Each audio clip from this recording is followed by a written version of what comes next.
Bueno, vamos a hablar unos minutos con Elian Villegas, ministro de Hacienda, quien ya tenemos en línea. Ministro, gracias por atendernos. Hay varios temas que conversar, porque ayer hubo, creo que una buena noticia, algo que ustedes estaban buscando, era la aprobación, al menos en primer debate, del proyecto de empleo público. ¿Cómo toman esta noticia? Sí, muy buenas tardes y muy buenas tardes a todos los televidentes. En realidad, la aprobación de la ley de empleo público es una reforma de Estado, es un cambio fundamental, no solo desde el punto de vista de lo que es propiamente la hacienda pública, sino en realidad es un cambio fundamental para todo el país. Es probablemente la reforma estructural del Estado costarricense más importante que ha sido aprobada en los últimos años. Según las estimaciones que han hecho Hacienda, Ministerio de Planificación también, ¿cuánto sería el ahorro que estaría dando al país que ya entre en vigencia? Obviamente le faltaría el segundo debate, incluso una consulta de constitucionalidad que podría estar en curso, pero ¿cuánto sería el ahorro, el beneficio que traería esta reforma, ministro? Este ahorro va a estar en función al final de cómo se trabajen mucho las escalas salariales, pero el estimado se habla en algunos casos hasta de un punto coma 8 del PIB.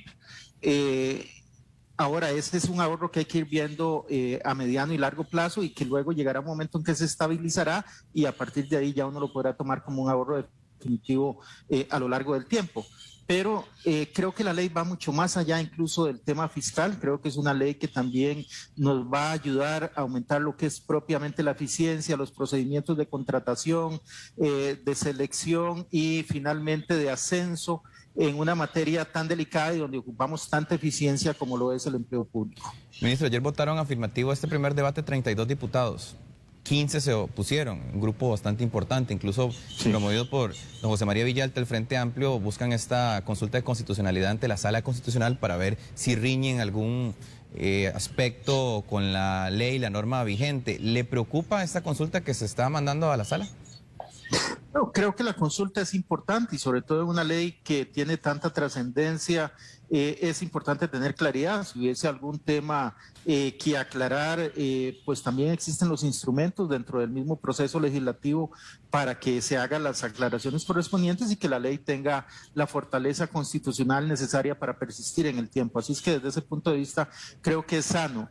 Y bueno, ahora sigue un proceso donde tocará seguir conversando con los diputados que la votaron favorablemente, con aquellos que se opusieron y algunos que no estuvieron el día de ayer para poder mantener no solo los 32 votos, sino llegar al menos a los 38 votos que probablemente se requieran para aprobar definitivamente en segundo debate esta ley. Eso le iba a consultar. Ya el Poder Judicial, en un informe incluso votado, pues dicen que podría afectar el funcionamiento del Poder Judicial y demás, y esto prácticamente los obligaría a los diputados a aprobar con 38 votos la reforma. Esos 6 votos que le estarían faltando no son fáciles de conseguir. Creo que faltaría mucho trabajo también para tratar de convencer a esos legisladores para que el segundo debate lo puedan superar con éxito esta reforma al empleo público, ¿no? Sí, va a ser un proceso delicado, es un proceso, no solo pensaría yo en esos 6 votos, creo que hay que pensar también en los 32 que apoyaron la iniciativa ayer en primer debate y que hay que mantener también para este segundo debate. Pero yo creo que aquí también debería haberse un esfuerzo no solo desde el Ejecutivo y desde el Legislativo, sino en general de toda la sociedad costarricense. Creo que hay una serie de organizaciones que también son muy importantes y que su pronunciamiento para lo que es propiamente una ley de este tamaño, de esta importancia, se vuelve pues realmente muy importante, de forma tal que los diputados y las diputadas sepan que la sociedad costarricense en general está a favor de una ley de este tipo, que está en favor de un ordenamiento distinto en lo que es el empleo público y que es realmente un gran aporte que ellos le están dando a todo el país y creo que en la medida en que ese sentir pueda ser trasladado hacia la Asamblea Legislativa, pues contaremos con esos 38 y más votos todavía para la votación en segundo debate.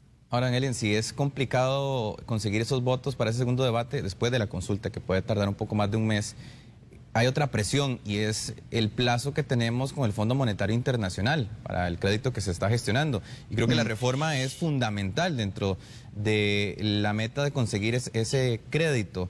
¿Cómo estamos en cuanto al plazo? ¿Podrá salir? ¿Servirá o tendrá el camino un poco despejado ese crédito con esto que acaba de ocurrir, con esta aprobación?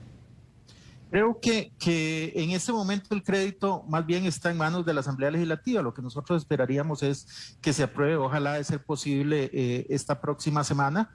Y en lo que son propiamente los condicionantes del convenio con el Fondo Monetario, pues yo creo que esta reforma de empleo público es uno de los temas más importantes que están ahí.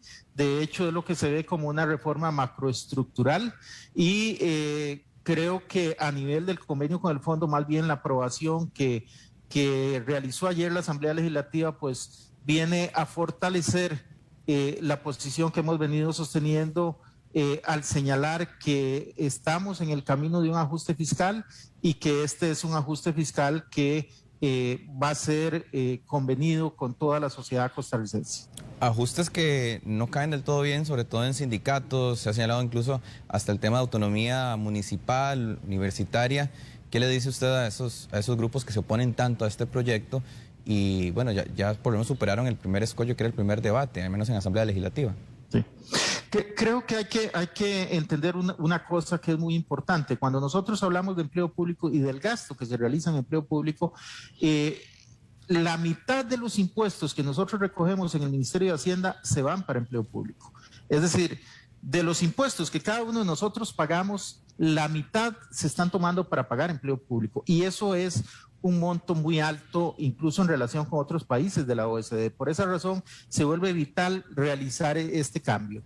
Y también lo otro que debemos entender es que nosotros como país estamos en un proceso de reducción del gasto público, no solo en lo que tiene que ver con empleo público. Nosotros estamos gastando hoy 16 puntos del PIB en todo lo que es gasto público. ¿Hacia dónde vamos? Nosotros vamos a que en los próximos 3 años vamos a pasar del 16 al 13.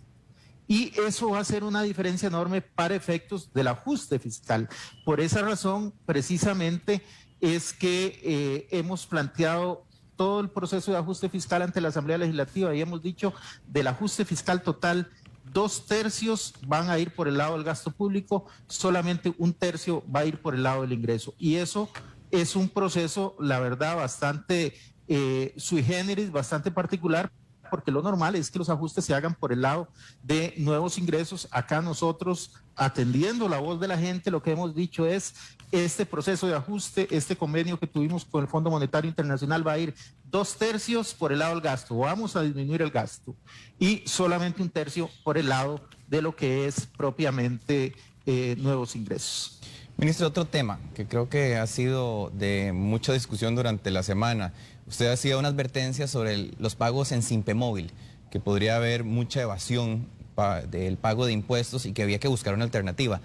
Ya usted dijo claro que no hay posibilidad de ponerle un impuesto a estas transacciones que son de uso cotidiano. Sí. ¿Qué alternativa se tiene o se están pensando desde el Ministerio de Hacienda para poder pues captar o más bien que se evite que se escapen impuestos o dinero que puede ser de mucha utilidad para la hacienda pública?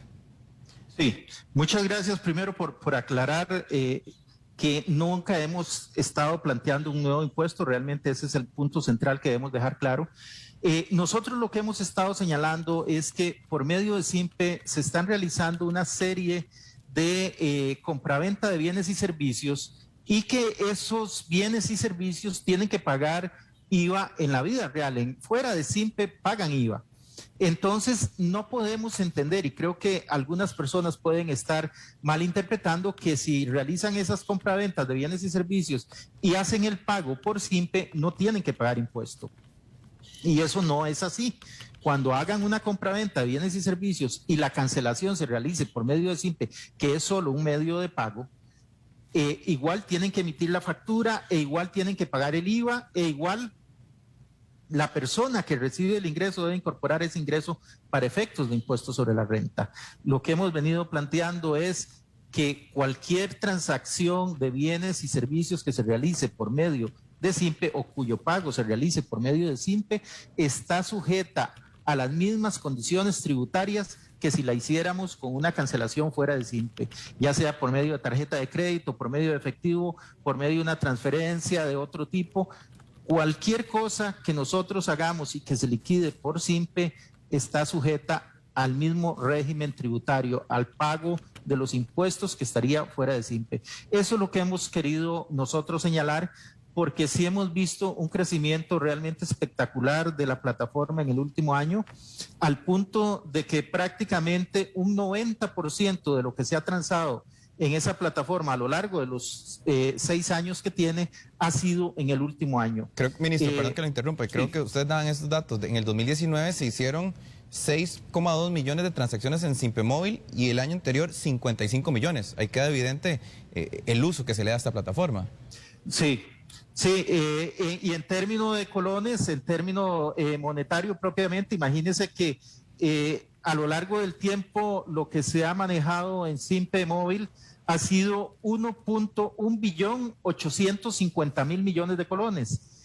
Y en el último año de ese monto se ha transado 1 billón 550 mil millones, es decir, ese 90% en dinero ha sido en el último año. Y entonces ahí lo que nosotros estamos planteando es que hay una actividad comercial realmente muy importante. Y aquí tal vez es importante también hacer un señalamiento. Algunas personas dicen, pero vean, es que por ahí se mueve el señor que vende los limones, sí, la lechuga, claro, las empanaditas, el pan casero. Déjenme decirles que hay mucho más que eso, porque tendrían que ser muchos limones y muchas empanadas para poder llegar a estos montos que son realmente a veces impensables. Aquí estamos hablando de alrededor de unos 2.500 millones de dólares solo en el último año.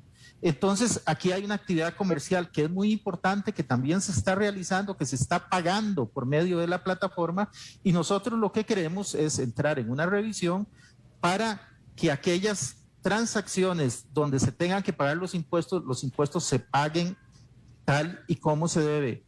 No estamos pensando nosotros en otra cosa que no sea evitar la evasión de impuestos.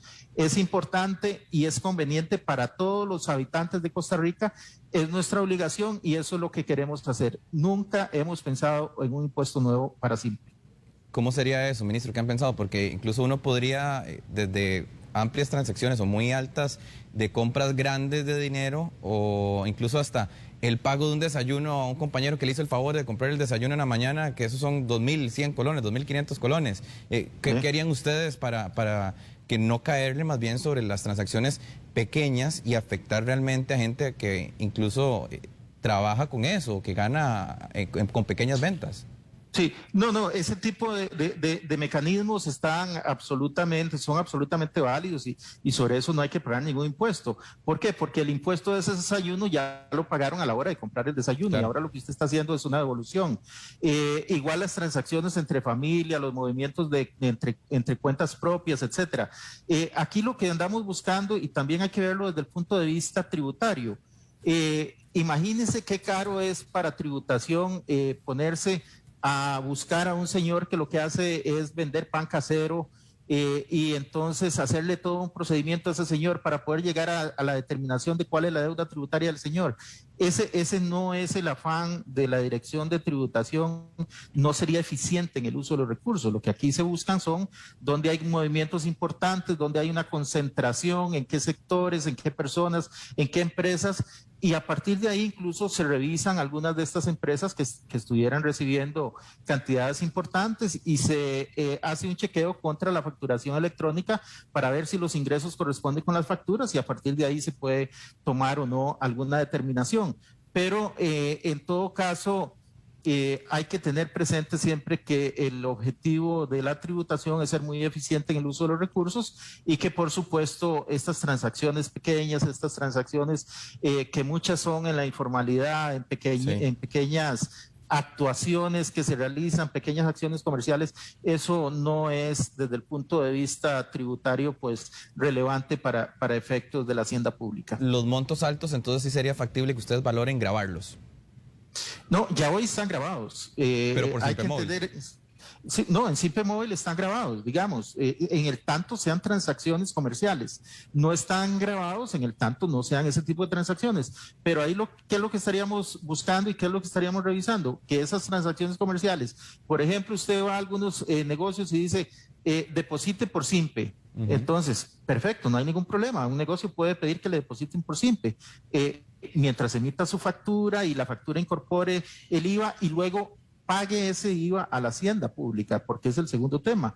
No es solo que cobre el IVA, es que también lo entregue a la hacienda. Entonces, esos son los factores que hay que entrar a revisar acá, pero reitero, en modo alguno estamos pensando en un impuesto especial para Simpe. Muy bien, ministro, muchas gracias por habernos acompañado y explicarnos mejor esta situación, un tema que ha sido de mucha relevancia durante esta semana. Muy amable. Con mucho gusto, estamos a la orden. Gracias.